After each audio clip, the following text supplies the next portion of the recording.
Hello students, welcome again with the biology class in standard 10. This is the lecture number 3. In our previous lectures, we have studied about the autotrophic mode of nutrition, which belong to the chapter life process. As we have already discussed that there are two modes of nutrition, that is autotrophic mode of nutrition and heterotrophic mode of nutrition. So today आज के stage में हम लोग heterotrophic mode of nutrition को discuss करेंगे और समझेंगे। पिछले क्लास में हमने जो ऑटोट्रॉपिक मोड ऑफ न्यूट्रिशन के बारे में बताया, ऑटो मींस सेल्फ, यानी इंडिविजुअल या लिविंग थिंग अपने फूड सेल्फ बनाते हैं by using some of the inorganic substances from the atmosphere. But in heterotrophic mode of nutrition, living things are not able to make their own food with the help of any inorganic substances. They depends upon the plants, means upon all the autotrophs. So, heterotrophic mode of nutrition is a type of nutrition in which plants or animals depends upon the, some of the plants also depends upon the autotrophs. And further heterotrophic mode of nutrition is divided into three types. First, saprophytic mode of nutrition, parasitic mode of nutrition, and holozoic mode of nutrition. So one by one we will understand these all topics today.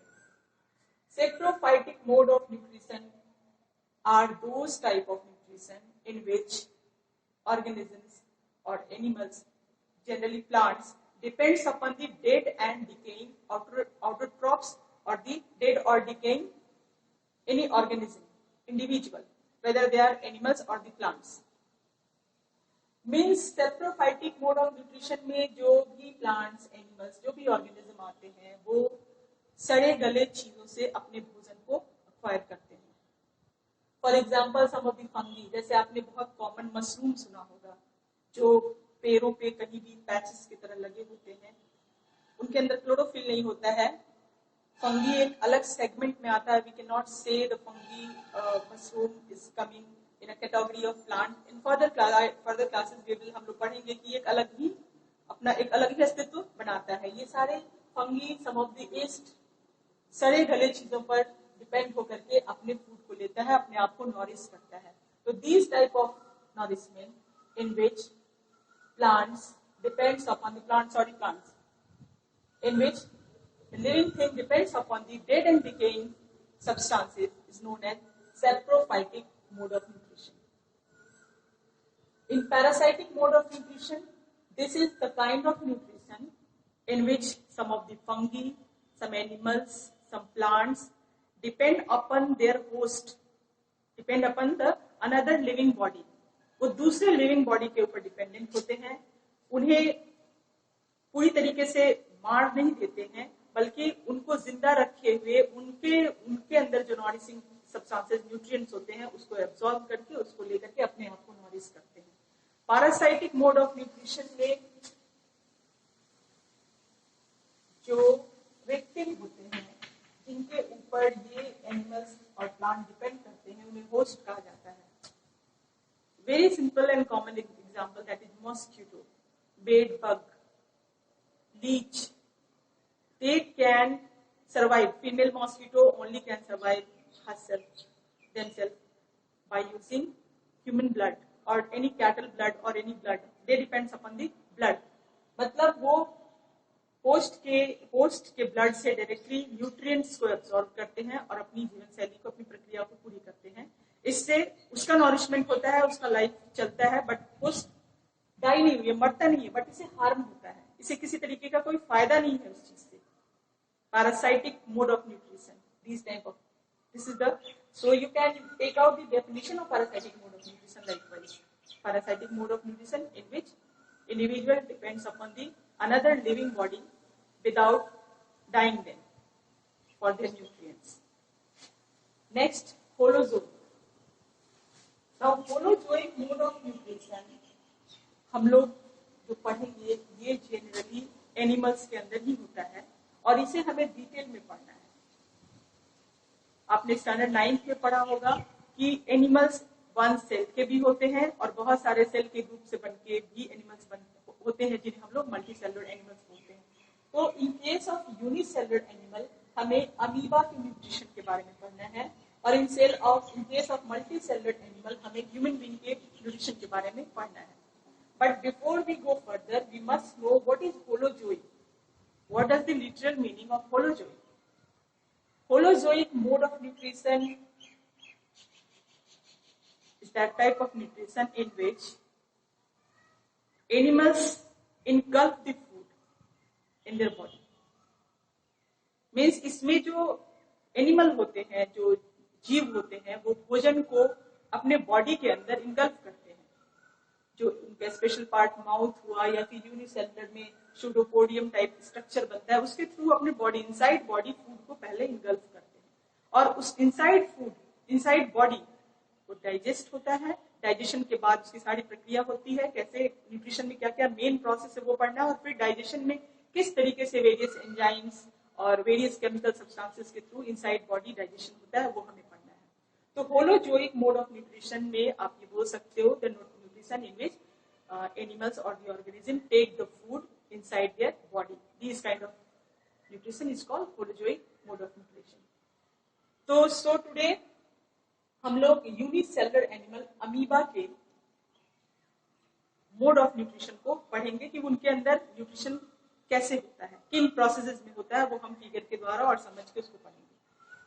Parasitic and saprophytic mode of nutrition आपको standard 10 के syllabus में बस ये जानना है कि इनके definition क्या होते हैं, ये क्या होते हैं और इनके कितने सारे एग्जांपल्स हैं। हमें डिटेल में अभी होलोजोइक मोड ऑफ न्यूट्रिशन को पढ़ना है। तो इन दिस क्लास हम लोग यूनिसेलुलर एनिमल अमीबा के अंदर किस तरीके से न्यूट्रिशन होता है उसको हम लोग फिगर के थ्रू समझेंगे और देखेंगे।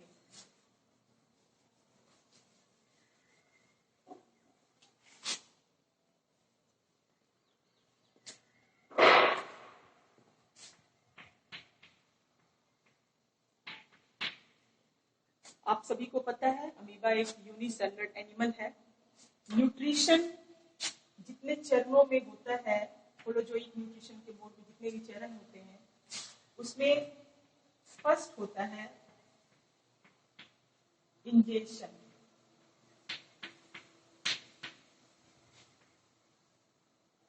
होलोजोइक मोड ऑफ न्यूट्रिशन के जो स्टेप्स होते हैं, first step ingestion, second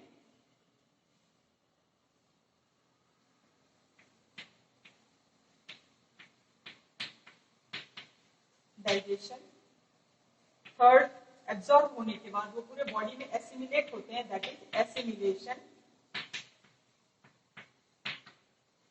and fourth egestion.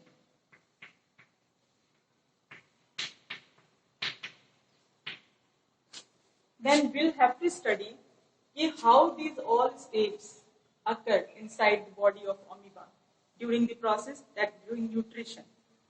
So you know that amoeba is the unicellular animal, एक सेल का होता है। नेचुरली इस सेल के सेल मेम्ब्रेन होंगे, इसके अंदर न्यूक्लियस और बहुत सारे सेल ऑर्गेनेल होंगे इसके साथ में।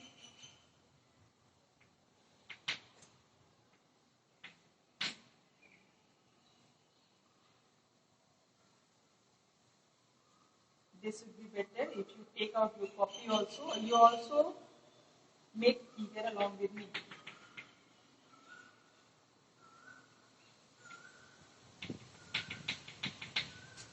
This structure, amoeba is the unicellular animal which is having the capacity to change their shape every time. You cannot imagine the unicellular amoeba in a particular shape.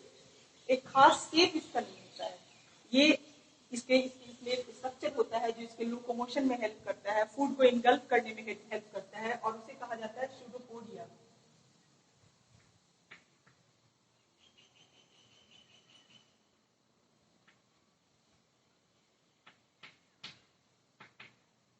First step ingestion. ये amoeba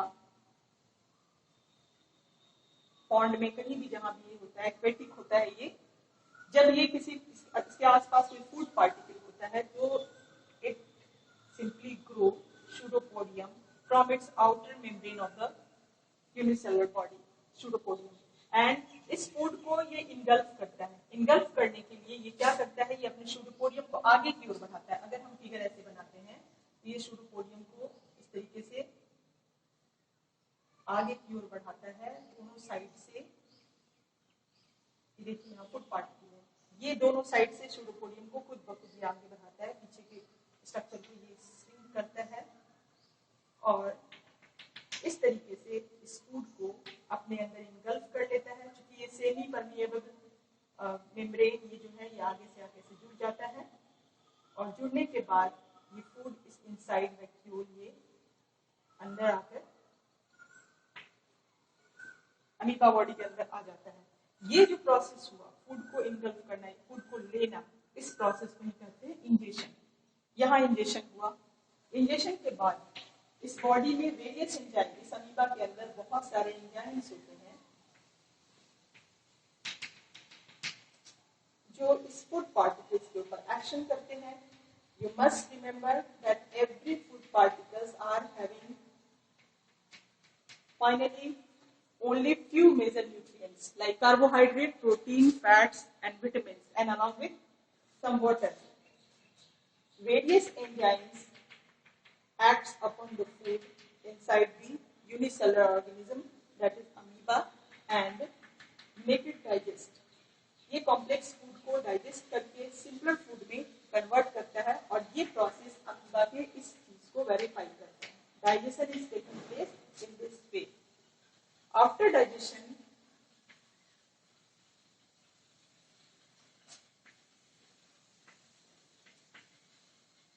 ये food particle simpler form में convert हो गया और ये food particle चारों तरफ amoeba के पूरे बॉडी में स्प्रेड कर जाता है, मिल जाता है.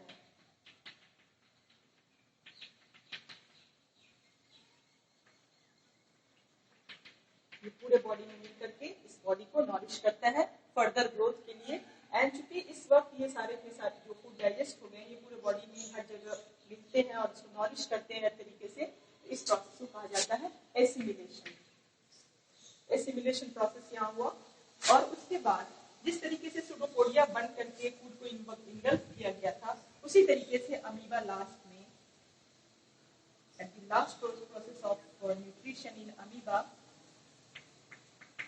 जो वेस्ट मटेरियल होते हैं, जो वेस्ट यहाँ बच गया, इसमें से जो फूड डाइजेशन के बाद जो फूड चारों तरफ एसिमिलेट होता है, कुछ वेस्ट बच गया, तो ये अमीबा अपने pseudopodia को फिर से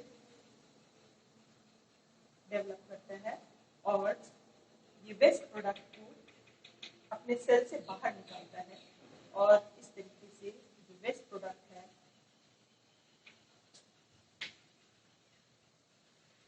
डाइजेशन के बाद फूड के जो वेस्ट जो अनडाइजेस्टेड फूड है वो इस तरीके से अमीबा बाहर निकाल देता है.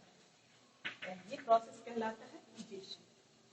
मीन्स मोटा मोटी आप ये समझिए, ingestion is the process by which amoeba engulfing the food.